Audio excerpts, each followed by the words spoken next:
Hello, dear students. Hope you all are good and your studies are going well. So, today is our next lecture on the moving charges and magnetism, and the topic is Lorentz force. तो आज हम समझेंगे Lorentz force क्या होता है। और इससे पहले हमने मैग्नेटिक फोर्स के बारे में पढ़ा था। अगर कोई चार्ज मूव कर रहा है मैग्नेटिक फील्ड में तो उस पर कितना फोर्स लगता है, that was the last lecture.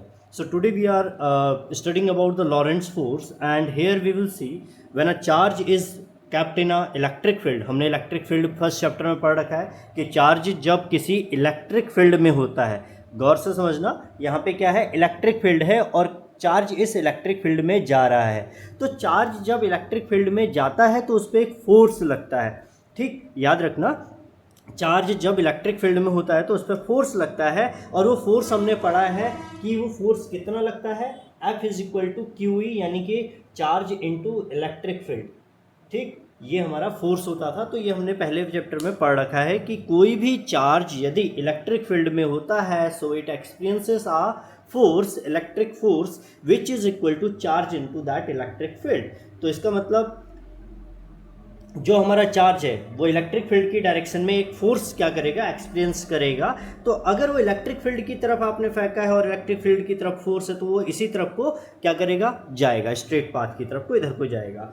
दूसरी चीज़, अगर हम देखें हमारे पास मैग्नेटिक फील्ड है, क्या यहाँ पे मैग्नेटिक फील्ड है। अच्छा, अगर चार्ज मैग्नेटिक फील्ड में है तो भी वो फोर्स एक्सपीरियंस करता है, बट एक यहाँ पे चीज़ है कि चार्ज अगर इसको बहुत ध्यान से समझना, चार्ज अगर रेस्ट में है तो भी उस पर इलेक्ट्रिक फोर्स लगेगा, लेकिन चार्ज अगर चार्ज रेस्ट में है तो उस पर मैग्नेटिक फोर्स जीरो होता है। तो अगर ये चार्ज रेस्ट पे है तो इस पर कोई फोर्स नहीं लगेगा, लेकिन अगर चार्ज किस पे है, मोशन कर रहा है, और इसका मोशन कैसा होना चाहिए, एक चीज़ और याद रखो, इसका मोशन अगर मैग्नेटिक फील्ड की, मान लो मैग्नेटिक फील्ड अंदर को और ये चार्ज भी उधर को जा रहा है तो चार्ज स्ट्रेट पाथ, हमने इससे पहले वाले लेक्चर में पढ़ा था।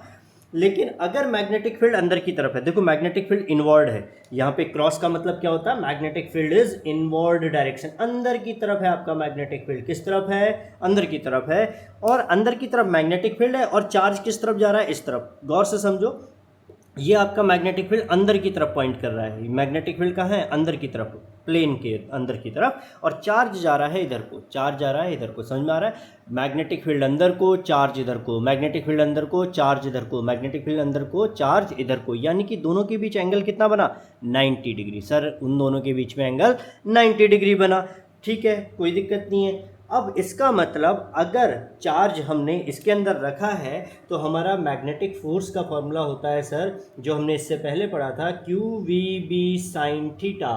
ठीक, अब देखो यहाँ पे जो वेलोसिटी है, चार्ज जिस स्पीड से जा रहा है वो इस डायरेक्शन में जा रहा है, और मैग्नेटिक फील्ड प्लेन के अंदर को है, अंदर की तरफ है, समझना, हाँ, इस अंदर की तरफ है, नीचे को नहीं है, अंदर की तरफ है। तो इसके बीच में एंगल कितना बना, 90 डिग्री। आप ऐसे भी समझ सकते हैं, यानी कि इस तरीके से कहना चाह रहा हूँ कि ये है, ये चार्ज, ये मैग्नेटिक फील्ड तो अंदर को है लेकिन चार्ज इधर को मूव कर रहा है, तो देखो दोनों के बीच में एंगल कितना बन रहा है, 90 डिग्री। तो साइन 90 कितना होता है, 1। तो मैग्नेटिक फोर्स कितना लगेगा, क्यू वी बी। और आपने पढ़ा होगा इससे पहले वाले लेक्चर में कि अगर थीटा 90 होता है तो ये जो मूव करता है चार्ज, वो किस तरीके से मूव करता है, सर्कुलर वे में, मतलब गोल गोल घूमेगा। ये हमने इससे पहले पढ़ रखा है, Fleming's left hand rule use करके हम पता कर लेते हैं। जैसे मैग्नेटिक फील्ड अंदर को है और चार्ज इधर को जा रहा है, तो अभी जो चार्ज है जो इस तरफ को जा रहा था वो ऊपर को जाएगा। अब ऊपर को जाएगा तो आपने क्या करना है, फिर उसको चेंज कर देना है, अपने इसको देखना है, मैग्नेटिक फील्ड अंदर को, अब चार्ज ऊपर को जा रहा है तो वेलोसिटी ऊपर को, फिर उधर को जाएगा ना, इस साइड पर जाएगा। तो आपने इस तरीके से बार बार लगा के पिछले लेक्चर में देखा था किस तरीके से गोल घूमता है। अब हम आगे पढ़ने वाले हैं, ये मैंने आपको इलेक्ट्रिक फील्ड के बारे में बता दिया। चार्ज अगर इलेक्ट्रिक फील्ड में है और रेस्ट में भी है तो भी उस पर फोर्स लगेगा। अच्छा, इसमें एक चीज़ और समझो, अगर चार्ज रेस्ट में है और वो इलेक्ट्रिक फील्ड में है और वो रेस्ट में है तो फिर मैग्नेटिक फील्ड तो जीरो हो जाएगा, मैग्नेटिक फोर्स तो जीरो हो जाता है। लेकिन एक चीज़ और समझो, अगर इलेक्ट्रिक फील्ड में है और चार्ज रेस्ट में है तो इलेक्ट्रिक फील्ड तो उसको मोशन करवा देता है, फोर्स लगा के मोशन कराएगा। अच्छा, अब अगर इसमें मैग्नेटिक फील्ड आ गया, इसी के बीच में मैं मैग्नेटिक फील्ड भी रख दूँ, तो चार्ज रेस्ट में था तो इलेक्ट्रिक फील्ड ने उसे मोशन दिया और मोशन की वजह से चार्ज में मैग्नेटिक फोर्स आ जाएगा। यही लॉरेंट्स फोर्स का कॉन्सेप्ट है कि आपका चार्ज रेस्ट पे भी है तो अगर वो इलेक्ट्रिक फील्ड में है तो फोर्स उसको मूव कराएगा, फोर्स उसको इलेक्ट्रिक फील्ड की डायरेक्शन में मूव कराएगा, और मूव करने वाले चार्ज के पास क्या होता है, मैग्नेटिक फोर्स भी होता है अगर वो मैग्नेटिक फील्ड में है। अब इन दोनों को अगर कंबाइन कर देंगे तो लॉरेंट्ज फोर्स आ जाएगा हमारा, ये उसी चीज़ को हम पढ़ने जा रहे हैं। ठीक, ये तो हमारा समझना था कि हम किस तरीके से इसको देखेंगे, तो आपने समझ लिया होगा, इसको आप अपने वे में लिख सकते हैं। तो अब अगर चार्ज इलेक्ट्रिक फील्ड और मैग्नेटिक फील्ड दोनों में है, चार्ज अगर मैग्नेटिक फील्ड और इलेक्ट्रिक फील्ड दोनों पे है तो चार्ज पे इलेक्ट्रिक फील्ड की वजह से एक फोर्स लग सकता है और मैग्नेटिक फील्ड की वजह से फोर्स लग सकता है। वो जीरो हो या जो भी हो वो अलग चीज़ है, लेकिन हम ये जानते हैं अगर चार्ज इलेक्ट्रिक फील्ड में तो भी फोर्स लगता है, मैग्नेटिक फील्ड में है तो भी फोर्स लगता है। तो मैं कह सकता हूँ कि नेट फोर्स जो होगा, टोटल फोर्स जो होगा वो होगा इलेक्ट्रिक फील्ड में जितना फोर्स लग रहा है प्लस मैग्नेटिक फील्ड में जितना फोर्स लग रहा है, यानी कि इलेक्ट्रिक फील्ड और मैग्नेटिक फील्ड में लगने वाला फोर्स नेट फोर्स होगा। दोनों फोर्सेस ऐड होके हमारा एफ नेट आ जाएगा।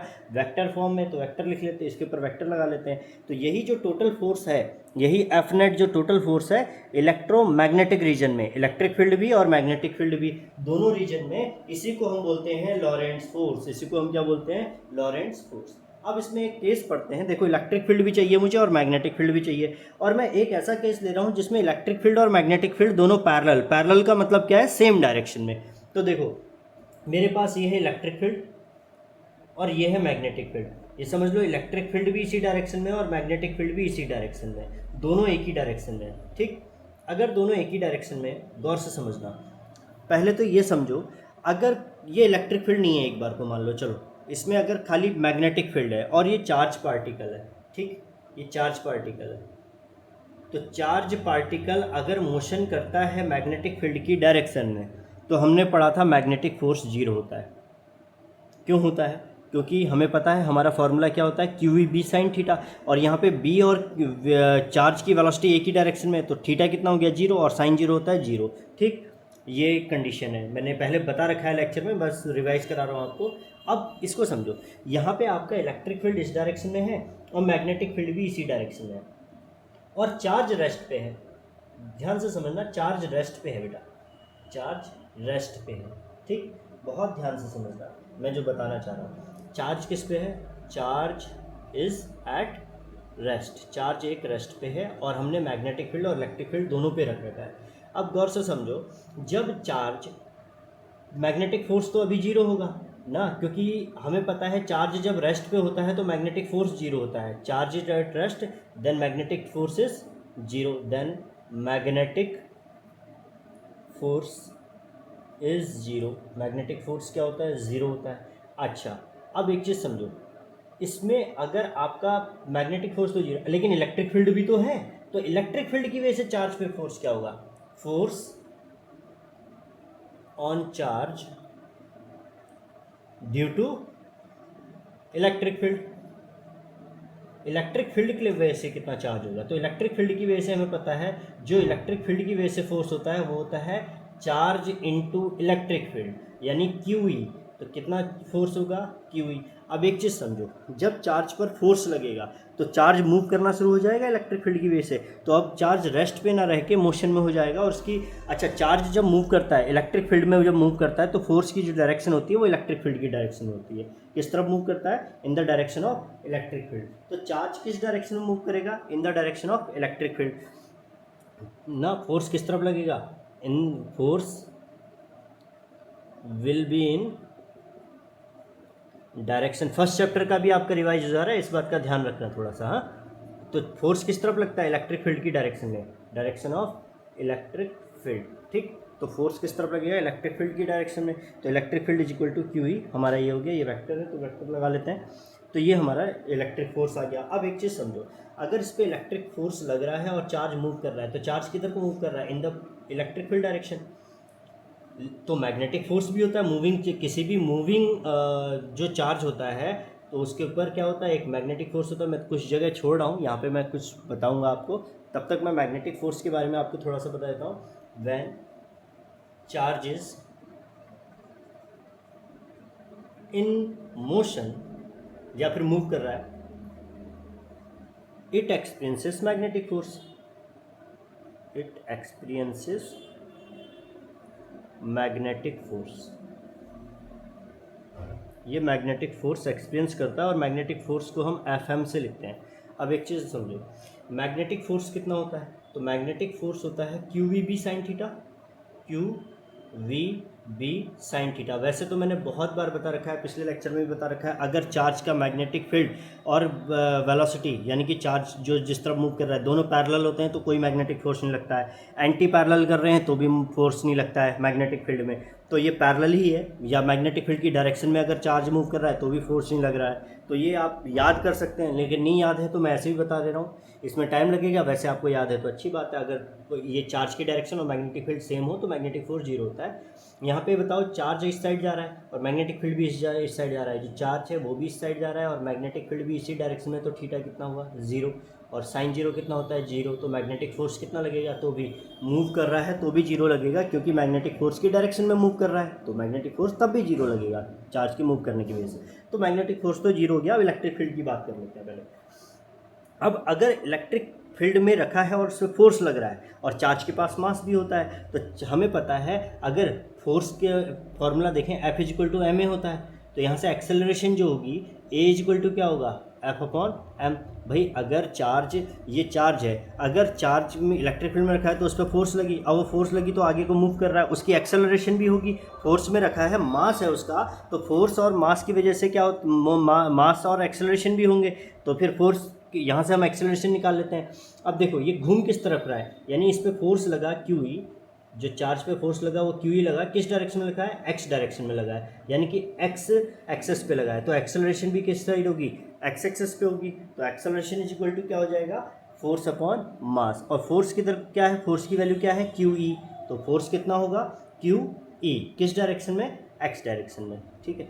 तो फोर्स की वैल्यू है QE, यहाँ से उठा के रख लेते हैं, F=QE और M की जगह है, समझ में आ रहा है। एक्सेलरेशन फोर्स अगर लग रहा है, कोई चार्ज है उस पर मास तो होगा ही, और मास इंटू एक्सेलरेशन होता है फोर्स, तो A क्या हो जाएगा, F/m, M नीचे आ जाएगा, F/m आ गया एक्सेलरेशन, तो एक्सेलरेशन कितना आया, QE/m।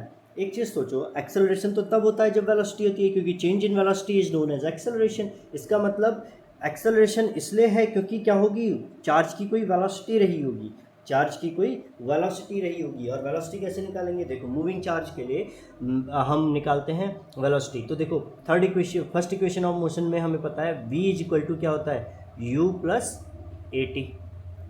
U+AT। अच्छा गौर से समझो, अगर V=U+AT, V क्या होती है फाइनल स्पीड और U क्या होता है इनिशियल, तो इनिशियली तो हमारा चार्ज रेस्ट पे था, मैंने इनिशियली चार्ज को किस में माना था, रेस्ट में, इलेक्ट्रिक फील्ड में रखने की वजह से वो मोशन करा, तो इनिशियल वेलोसिटी क्या थी, जीरो, तो V, ये इनिशियल U की जगह क्या आ जाएगा, जीरो, तो Vx कितना आया, देखो Vx=, ये तो हो गया ज़ीरो, ये क्या होगा, ये तो होगा ज़ीरो, तो क्या आया, AXT, Ax की वैल्यू यहाँ से लिख सकते हैं QE/m/t। इस वेलोसिटी से अगर इलेक्ट्रिक फील्ड में चार्ज रखा है तो इस वेलोसिटी से मूव करेगा, ये एक्सेलरेशन होगी उस पर और ये फोर्स होगा। तीन चीज़ें हमने पढ़ी, इतना फोर्स लगता है इलेक्ट्रिक फील्ड में चार्ज पर, इतनी एक्सेलरेशन होती है उसकी, ठीक, और इतनी वेलोसिटी होती है, इंपॉर्टेंट चीज़ें ये तीन इंपॉर्टेंट। और मैग्नेटिक फोर्स कितना होता है, ज़ीरो होता है, क्योंकि वो किस पे रखा है, चार्ज एक्सपीरियंस जो मैग्नेटिक फोर्स कर रहा है वो सेम डायरेक्शन में कर रहा है जहाँ मैग्नेटिक फील्ड है, जिस डायरेक्शन में मैग्नेटिक फील्ड है। तो ये हमारा इंपॉर्टेंट था। अब देखो सेकंड केस, और ये मोस्ट इंपॉर्टेंट केस है।